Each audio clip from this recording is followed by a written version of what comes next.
All right, All Melanie right. Hall is calling in. Where are you calling in from, Melanie? I'm in the Dayton, Ohio area. Hi, Ohio. Dave. All Hi, right. Phil. Hi, how Yes, you doing? Ohio. I'm good. I had a question about the Thinkific. Isn't that the one?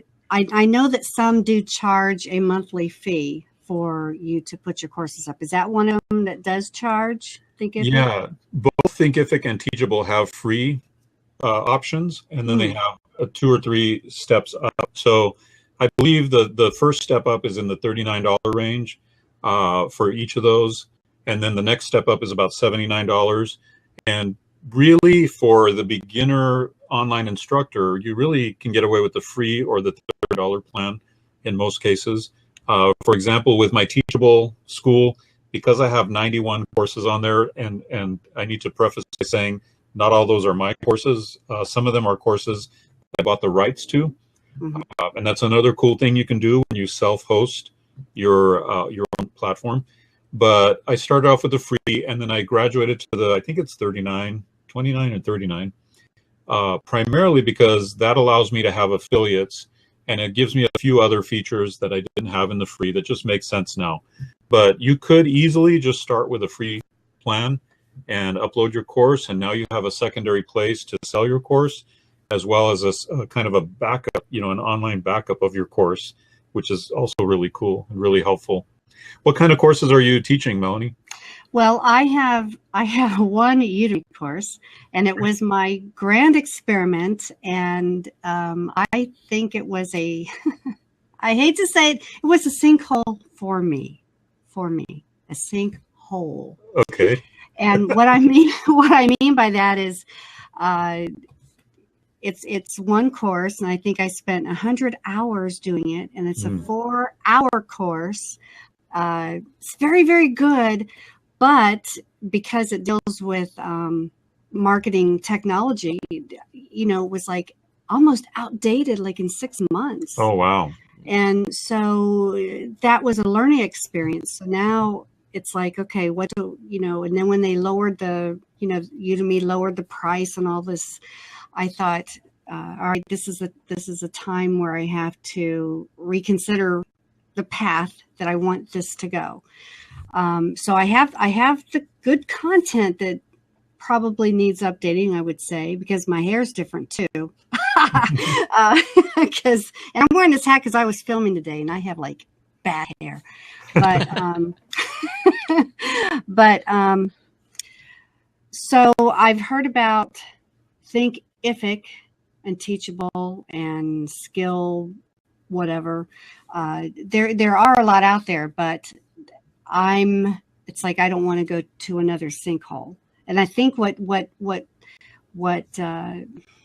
happened with Udemy is changes were happening all the time. And so every time I would plan a new strategy, or every time I would put up, sometimes I would pay for advertising, and AdWords to lead people there. When I would do a new strategy to comply with their changes, it would change again. Mm. It's like a Yeah. chameleon in a way. And for me, I just couldn't keep up with it. I was just getting more discouraged because of the changes. So whatever platform I go to next, it's like I hope it wouldn't be so ever changing. Like, what is the color? What is the flavor this week? Right, right. Yeah, Yeah, well, and that's the hopefully, thing about. Go ahead, oh, Phil. I was just gonna say, like, the thing with using Teachable, which I'm on, there's changes, but it seems that all the changes are for the better. They're always updating, adding new features. They did have one change recently where they actually increased the price of the monthly subscription, but if you were already a member, you got grandfathered into that previous price, which is fair.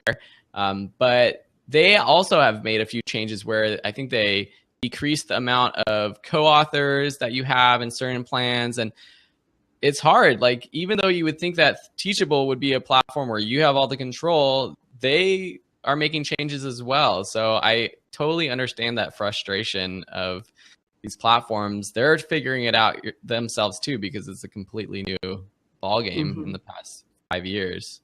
Yeah, I like to picture it like if you're going out on the water from the beach, for example, you're on a boat, and when you're first starting out, the waves are crashing, everything's churning, there's a lot of activity, and there's a lot of, in this case, there's a lot of change. Once you get out into open water, it's much smoother sailing, hopefully. If the weather's good, everything's smooth, everything's very steady. Well, that's just a function of where we are within this timeline of online learning. It's so new and it's so fresh and it's so exciting, but companies have to make these changes constantly, and they have to be nimble in their changes, really literally in order to keep afloat in some cases, or in order to ensure the long-term success of their company. So I've been here before with eBay. My background was, as one of eBay's early power sellers, and I've seen when eBay went through a lot of changes very quickly, and it was very discouraging for a lot of sellers. And so for me, it's easy to go, okay, I've been here before. This is normal for the timeline that we're in. But I could imagine for somebody who knew who's starting out, it would be very, very challenging to keep up and keep it going and keep it, steady as you're going. So I had a question about your course, Melanie. What was it on specifically?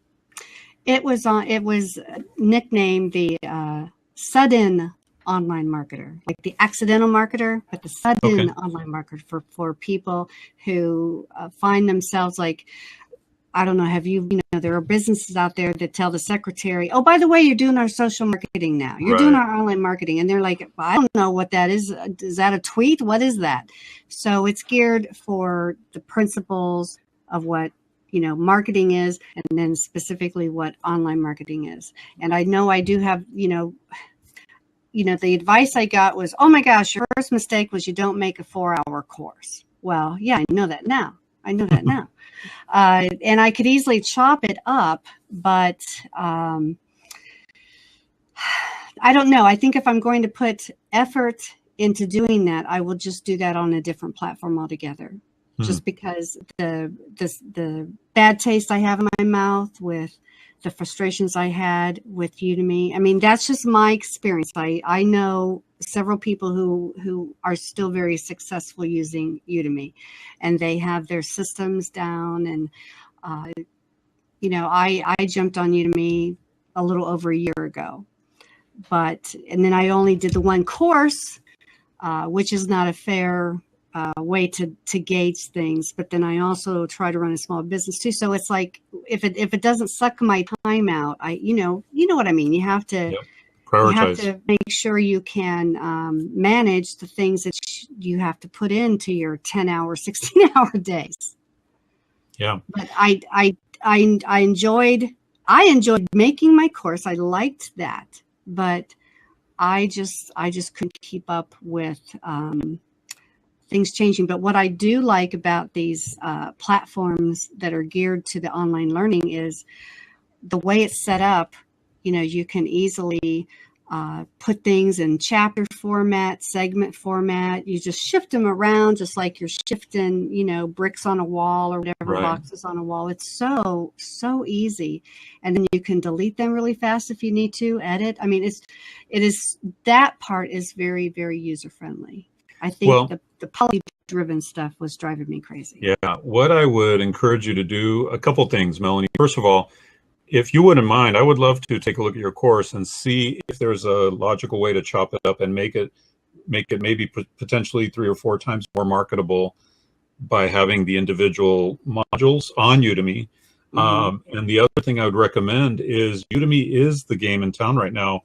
And the primary reason is they have the traffic, they have the students, and they're the ones that are actively marketing your course. So it may just be, unusual positioning, or it may just be that I would not write it off. If you spent that much time on the course and the course has solid content, I would see how I could take maybe potentially that 4 hours and turn it into 3 or 4 courses, maybe with a little bit of addition, a little tweaking. But it's like, do you want your your lemonade stand to be on Highway 5 out here in the middle of the desert, where everybody's constantly driving to Vegas, and they see this lemonade stand and they're thirsty? And do you want your lemonade stand there, or do you want it, somewhere where no one's thirsty, where nobody? You know what I mean? That's really the key, is put it where the traffic's going to be, regardless of, yeah, they were made some changes, things got tough, things got kind of, and then they are probably still going to make changes. But I wouldn't throw the baby out with the bathwater and go, well, you know, it didn't work for me. Let's look at how we might be able to make it work. And I'd be willing to look at your course and see how you can do that. If you want to join the Passive Income Show Facebook group and just post it or message me. I'm not on Facebook. Okay. Well, yeah. Well, I'm on Google Plus if we can do it that way. Yeah. Look me up on Google Plus, Dave Espino, and send me your course, and we'd be happy to look at it, and then we'll give you some advice. And hey, if it doesn't work for you to me, that's fine. I'll tell you that. And if it does, you know, then we'll do that.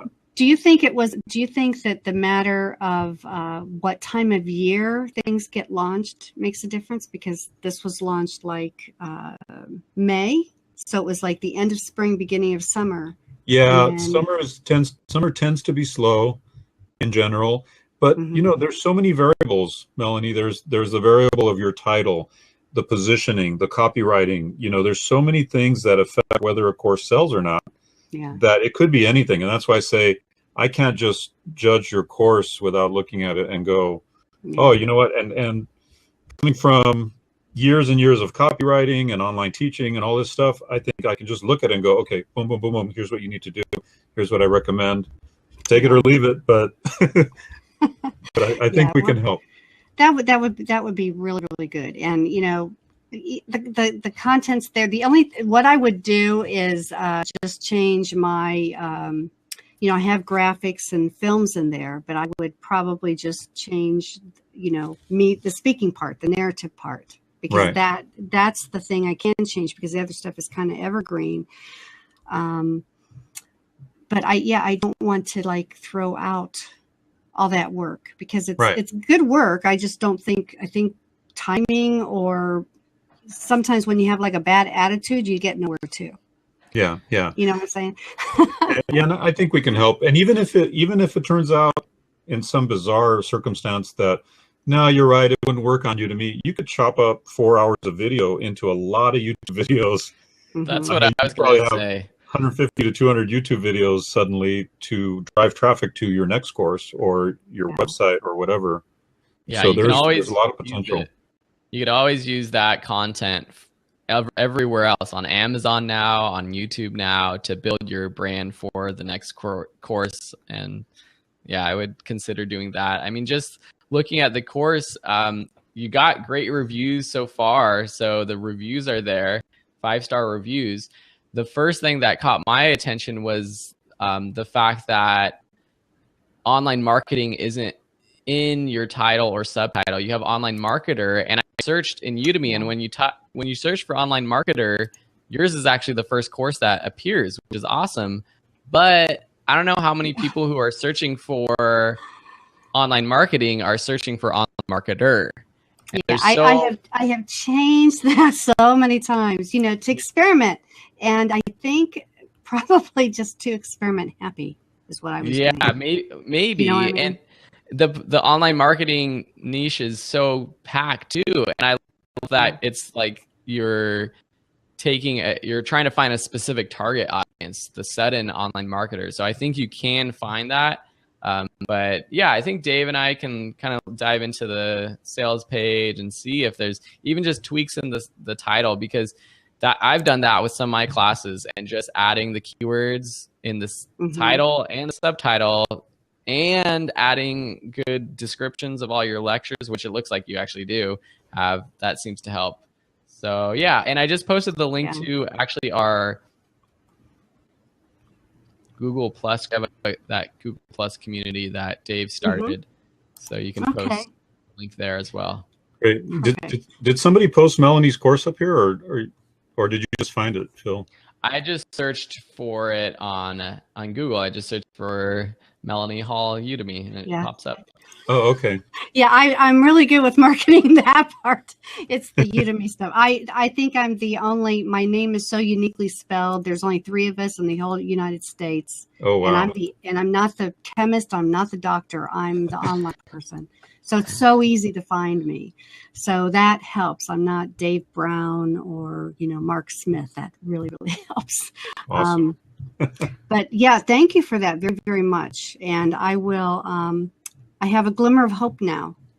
So maybe I can, and it feels kind of like an oxymoron, like, oh gosh, that online marketing needs help with online marketing. No.